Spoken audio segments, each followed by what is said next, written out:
बातचीत कर रहे हैं टाइगर ऑफ राजस्थान के मुख्य हीरो, या यूं कहें कि एक ऐसा चेहरा है अरविंद का जिन्हें लोग कभी भूलते नहीं हैं। रुपहले पर्दे पर इनकी अदाकारी और इनका अभिनय लोगों के दिलों में खास जगह और मुकाम बना लेता है। बीकानेर में अपनी फिल्म टाइगर ऑफ राजस्थान के प्रमोशन के लिए अरविंद इन दिनों हैं और हम बातचीत कर रहे हैं अरविंद से। पहले तो स्वागत है सर आपका।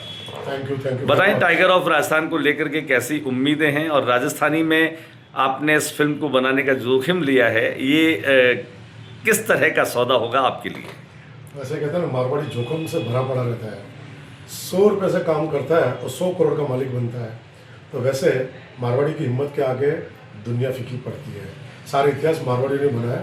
वैसे मैं कोशिश करता हूँ कि ये जो फिल्म है वो सिर्फ फिल्म नहीं, ये मेरी फीलिंग्स है, मेरी अपनी सोच है कि मैं एक एज एन एक्टर, मैं जब दुनिया में काम करता हूँ तो मैं राजस्थान इंडस्ट्री को मैं जो डेवलप करना चाहता हूँ, तो दो लोग बोलते हैं कि यार राजस्थान इंडस्ट्री क्या है, राजस्थान क्या है, पर राजस्थान इंडस्ट्री बहुत बड़ी है, ऐसा नहीं कि नहीं है।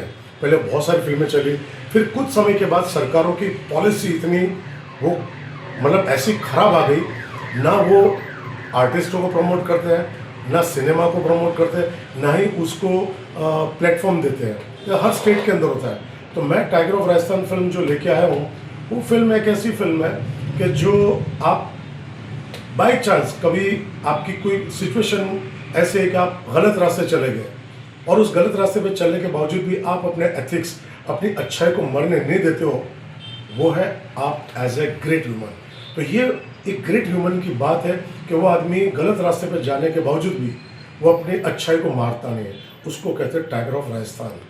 अरविंद भाई, आज के इस दौर में जहां OTT पे, नेटफ्लिक्स पे और नेट पे बहुत सारी चीज़ें हो रही है, ऐसे में सिनेमाघरों में जो फिल्में आ रही हैं वो बड़ी जोखिम से भरी हुई होती है, और उनमें भी बड़ा जोखिम ये कि राजस्थानी भाषा में आपने ये फिल्म बनाई है। तो इसे लेकर आप कितने आशान्वित हैं, क्या उम्मीद करते हैं कि इस फिल्म का भविष्य कैसा होगा?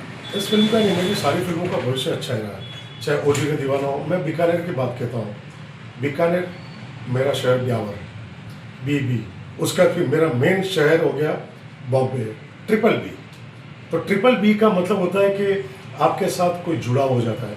मेरी फिल्म ओजीरे दीवाना जब पहली फिल्म आई थी यहाँ, तब मुझे लोगों ने कहा बड़ी स्टार कास्ट की फिल्म लगी, अरविंद जी बर्बाद हो जाओगे, ये हो जाओगे। बर्बाद नहीं होना तो बड़े आदमी के सामने होना है, छोटे के साथ क्या होना है। उस टाइम पे ये बीकानेर की जनता का मैं दिल से आभारी हूँ। उस वक्त इन्होंने इतना प्यार दिया कि ओजीरे दीवाना मिनरवा सिनेमा में 4 वीक चली फिल्म। उसके बाद यहाँ से जो ब्लेसिंग मिला तो कई पिक्चर रुकी नहीं। तो ये बीकानेर की ताकत है, बीकानेर की जनता की ताकत है, और मैं आपका बेटा हूँ, आपका दोस्त हूँ, आपका भाई हूँ। अरविंद जी, आपके अलावा भी कई लोगों ने अपने स्तर पे जो प्रयास किए, पिछले कई वर्षों में हमने देखा कि जो राजस्थानी फिल्में बनी वो एक तरह से फिल्में रिलीज होने से पहले ही सिनेमाघरों से उतर गए, या यूँ कहें कि दर्शकों को वो खींच नहीं पाई, या उनमें वो पावर नहीं थी कि वे अपने घरों से दर्शकों को निकाल करके ले आए। टाइगर ऑफ राजस्थान में ऐसा क्या है कि वो दर्शकों को अपने घरों से थिएटर तक खींच कर ले आएगी? एक्चुअली खींचना खांचना तो मेरा काम नहीं है। मेरा काम एक ही है कि मैं अपने राजस्थान इंडस्ट्री को उस ऊंचाई पे देखना चाह रहा हूँ, उसमें मैं मेहनत कर रहा हूँ, और उस ऊंचाई पे ले जाने वाले कौन है पता है? यही दर्शक। अगर मैं हार गया होता या मेरी फिल्में ज़ीरो हो गई होती तो मैं थोड़ी बना था। बाकी किसी की मैं बात नहीं कर रहा हूँ, मैं बाकी के लिए इतना कहता हूँ कि फिल्म बनाने से पहले आप ये सोचो उसके ऊपर आपका अपना समय कितना देते हो, आप अपनी कितनी मेहनत करते हो, आप फिल्म पर्दे पे ला रहे हो, उसके पहले आप लोगों तक पहुंचो। शाहरुख खान भी जाके सब शो में बात करता है अभी भी कि मैं शाहरुख खान, मैं इस प्लेटफॉर्म पे आपका वेलकम करता हूँ, मैं कपिल शर्मा के शो में, रमेश में। हम वहाँ नहीं जा सकते हैं, पर हम बीकानेर तो आ सकते हैं ना। बीकानेर आके लोगों को तो कह सकते हैं ना, आपका भाई, आपका अरविंद आपसे कुछ लेने आया है, ये तो झोली भर के देते हैं। तो मैं वही रास्ता अपना है। बड़े स्टार अपने किसी प्लेटफॉर्म पे जाके कहते हैं देखिए हमारी फिल्म आने वाली है, वही कर रहे हैं। मैं सिर्फ कर रहा हूँ, मैं डायरेक्ट जनता के पास आता हूँ। इसलिए मैं पिछले 15 साल से इस इंडस्ट्री का किसका क्या चला क्या नहीं चला, पर मुझे तो इन्होंने संभाल कर रखा है। अच्छा अरविंद भाई, आप चूंकि राजस्थानी को बहुत प्यार करते हैं, राजस्थानी कथानकों को लेकर के राजस्थान को एक इंडस्ट्री के रूप में डेवलप करना चाहते हैं, लेकिन जब तक वो एक काम संभव नहीं हो पाता अरविंद भाई, जब तक कि वहाँ की सरकार इसके लिए गंभीर नहीं हो, इसके लिए उनके एफर्ट्स दिखाई नहीं दे। पिछले दिनों आईफा अवार्ड जो है जिस तरीके से राजस्थान में किया गया, उसके आयोजन में करोड़ों रुपए का जो खर्च हुआ, जिस तरह के लोग वहाँ पर हुए, लेकिन उनमें राजस्थानी कलाकार, राजस्थानी निर्माता, उनकी कहीं कहीं उपस्थिति बहुत शून्य और नगण्य रही। इसे लेकर के आगे वो इतना घटिया डिसीजन, और इसके पहले भी घटिया डिसीजन ही लिया इन्होंने। सरकार को सिर्फ अपना मोटिवेशन ये करना है कि मैं राजस्थान सरकार में हूँ, तो मेरे यहाँ पे बड़े बड़े हिंदी के स्टार आए, वहाँ हम बैठ के उनको कह रहे हैं कि हाँ जी देखिए हमने ऑर्गेनाइज किया। उनको कोई फर्क नहीं पड़ता हिंदी वालों को, वो डे नाइट यही काम कर रहे हैं, हर स्टेट में काम करे, वर्ल्ड में काम करे। तो आपने पैसा देके बुलाया, वो पैसा देके डांस किया, पर कभी आपने ये सोचा कि उनका योगदान वापस इसमें क्या होगा? आप एक आर्टिस्ट को इतना पैसा देते हो, उतना पैसा आप राजस्थान के कलाकारों को सब्सिडी के तौर पे, फिल्म के तौर पे, लोकेशन के तौर पे, उनकी आने वाले प्रोजेक्ट पे आप सब्सिडी इस तरह से दो कि वो प्रोजेक्ट बना के लाए, रखे, आप उनको दे दो, वो दूसरा प्रोजेक्ट बनाएगा। तो ये चीज़ें जो आईफा अवार्ड्स और जो 30 मार्च जो हमारा राजस्थान दिवस मनाते हैं, बड़ी शर्म की बात है। और मैं सभी सरकार के लोगों से कहना चाहता हूँ कि आप सिर्फ अपनी ख्वाहिशें पूरी करते हो। आप उस दिन जो बड़े स्टार बोला था, आप अपनी फैमिली के फोटो खिंचवाते हो, आप अपने फैमिली में ये मेरी बेटी है, ये मेरा जवाई, ये मेरा भाई है, ये मेरा बेटा है, आप उनकी नज़र में राजस्थान के आर्टिस्टों का पेमेंट बर्बाद करते हो। अरविंद, बहुत ही कड़वी सच्चाई है, लेकिन बावजूद इसके अभी तक उभर नहीं। लेकिन आपको भी हिंदी फिल्मों में अवसर मिल सकता है, आप भी हिंदी फिल्मों में काम कर सकते हैं, आप भी ये जोखिम वहाँ उठा सकते हैं, लेकिन लगातार आपके पिछले कई वर्षों से जो प्रयास राजस्थान की मिट्टी को लेकर, यहाँ की संस्कृति को लेकर, यहाँ के एनवायरनमेंट को लेकर जो चीज़ें रही है, वह बहुत महत्वपूर्ण, चुनौतीपूर्ण और संघर्षपूर्ण रही है, और संघर्ष आपका अभी भी जारी है। कुल मिलाकर के अब जो सरकार है वर्तमान में, आप किस तरह की उम्मीदें, कोई आपके एफर्ट्स रहे हैं कि भाई ये जो फिल्म है इसके लिए आपने सरकार से बात की है, इसकी सब्सिडी के लिए बात की है, या अन्य जो रियायत सरकार अपने स्तर पर दे सकती है, या जो आपका एक मंसूबा है कि आपको राजस्थान में राजस्थान इंडस्ट्री को कहीं कहीं ग्रो करना है, डेवलप करना है, या उसको शुरू करना है, उसके लिए कहीं कोई ज़मीनी स्तर पर प्रयास हो रहे हैं? मैं एक वाक़या आपको बताता हूँ। राजस्थान के सीएम जब हमारी फिल्म लगी थी, उसी टाइप एक फिल्म लगी थी पहली शाहरुख खान की, और मैं बहुत कॉन्फिडेंस और अपने सच के साथ बात कर रहा हूँ। उस टाइम पे हमारी सीएम के साथ मीटिंग थी सेक्रेटरीट में, मैं मिलने जा रहा हूँ, तब तक उनके ओएसडी का सर थोड़ा सा लेट हो जाएगा, शॉर्टकट में बताइए। मैंने शॉर्टकट में क्या, आपने टाइम मुझे दिया, तो मैं मिला, बोले नहीं अभी एक्चुअली क्या उनको एक बहुत बड़ी मीटिंग है, और ये मीटिंग का बोल के निकल गया।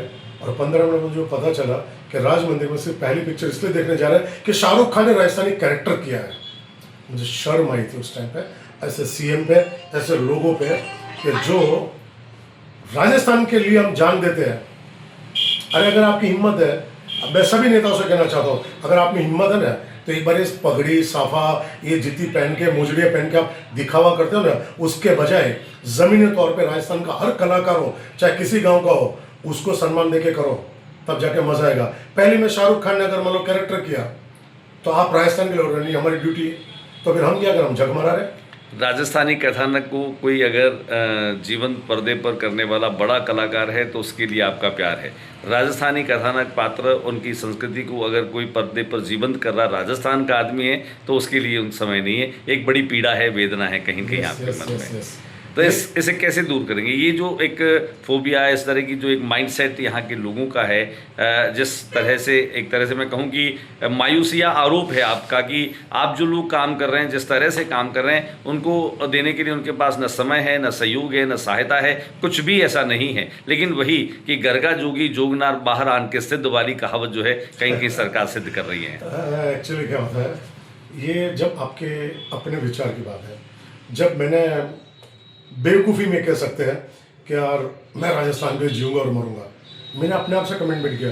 मैं को थोड़ी कोई कोर्ट में जाके लिख के दिया था कि सर मैं जीऊँगा मरूंगा अपने राजस्थान के। मैंने अपने दिल से कहा कि यार राजस्थान के लिए मुझे करना है, जीना भी इसी में, मरना इसी में।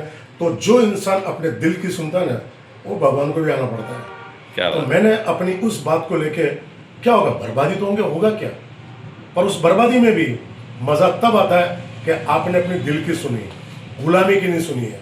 और मेरा ये कहना है कि राजस्थान की सरकार तमाम लोगों से कि आप अपने आप को राजस्थानी कहते हो तो पहले सबसे आपको शर्म आनी चाहिए कि आप अपने आप को कहते क्यों, क्योंकि आप राजस्थान में कुछ करते नहीं हो। आर्ट एंड कल्चर डिपार्टमेंट ऐसा बना दिया आपने कि एक प्रोसेस यहाँ, दूसरा प्रोसेस वहाँ, तीसरा वहाँ, चौथा वहाँ, आदमी पागल हो जाए। आपको क्या लग रहा है? क्योंकि आपकी कल्चर को लेके जो आर्टिस्ट जिंदा है वो आपके ऊपर ही डिपेंड है। वो कैसे भी करके वो आर्टिस्ट है, वो लड़ रहा है, वो कहीं भी परफॉर्मेंस करके अपना घर गुजारा चला रहा है। पर आप राजस्थान की सरकार को ये सोचना चाहिए कि राजस्थान के आर्ट और कल्चर को जिंदा सिर्फ और सिर्फ कलाकार रख सकते हैं, आपका डिपार्टमेंट नहीं, आपका पैसा नहीं।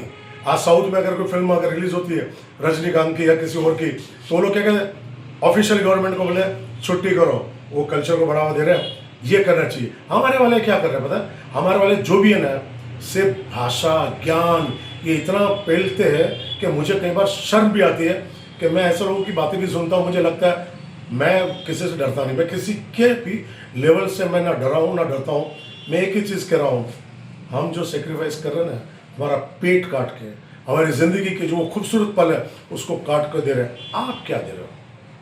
आप एक बार सोचिएगा ज़रूर कि आने वाली पीढ़ी को आप क्या दे रहे हो। कल मैं मर गया तो कम से कम मेरा इतिहास तो ये रहेगा कि मैं जितना भी जिया अपने राजस्थान के लिए कुछ किया, बस यही मेरे लिए काफ़ी है। कहीं न कहीं एक सुकून इस बात का है कि आपने जो काम किया ईमानदारी से किया और जिसके लिए किया वो थी आपकी मातृभूमि राजस्थान। सोचिए नीलू के लिए जो आईफा अवार्ड में नीलू, जिसने राजस्थान की इंडस्ट्री को जीवन दान इतिहास बनाया। और क्या कहे, बेशर्म सरकार, शर्म आनी चाहिए। आप नीलू को इनविटेशन नहीं दे पाए। अरविंद छोड़िए, नीलू का इतना बड़ा इतिहास उसको नहीं कर पाया। मतलब मैं इतना कह सकता हूँ कि ये पैसे सिर्फ आपके नहीं थे, जनता के पैसे, और आपको अपनी हमने आईफा कराया। क्या उखाड़ लिया, उसे क्या होना है? नीलू आपकी राजस्थान का कोहिनूर है और उस कोहिनूर का आपने अपमान किया है। एक दौर था जब नीलू को राजस्थान की श्रीदेवी के रूप में जाना जाता था, ये उसका रुतबा था। और आईफा अवार्ड में उनको निमंत्रित नहीं करना कहीं न कहीं अपमानजनक भी रहा है और उस राजस्थानी कलाकार के लिए दोयम व्यवहार जो खास तौर से उसको डिजर्व करती थी या उसकी हकदार थी। खैर अरविंद जी, आप लगातार करते रहे। इन तमाम अपमानों के घूंट पीने के बाद भी आप राजस्थानी के लिए राजस्थानी में काम कर रहे हैं। आने वाले वक्त में हमारी शुभकामनाएं हैं कि आप इसी तरह से राजस्थान की कला संस्कृति को पर्दों पर जीवंत करते रहें, क्योंकि यही वो दस्तावेज होंगे जो आने वाले वर्षों में हमारे जाने के बाद भी लोग सदियों तक याद रखेंगे। चूँकि वक्त स्पर्धा का है, वक्त तकनीकी का है, और ऐसे दौर में जब OTT, नेटफ्लिक्स और उन तमाम चीज़ों के साथ में आज आप दुनिया के कोने कोने में पहुंच सकते हैं, तो उनके माध्यम से भी आप इन चीज़ों को शायद सपोर्ट कर सकते हैं। क्या ये फिल्म भी OTT, नेटफ्लिक्स उन पे कहीं रिलीज़ होंगी? सब कुछ होगा, सब कुछ होगा। 13 मार्च 2026 सिनेमैजिक सिनेमा बीकानेर, डेली 12 और शो आप देखते रहिए और अपने राजस्थान को आप ही बढ़ा सकते हो।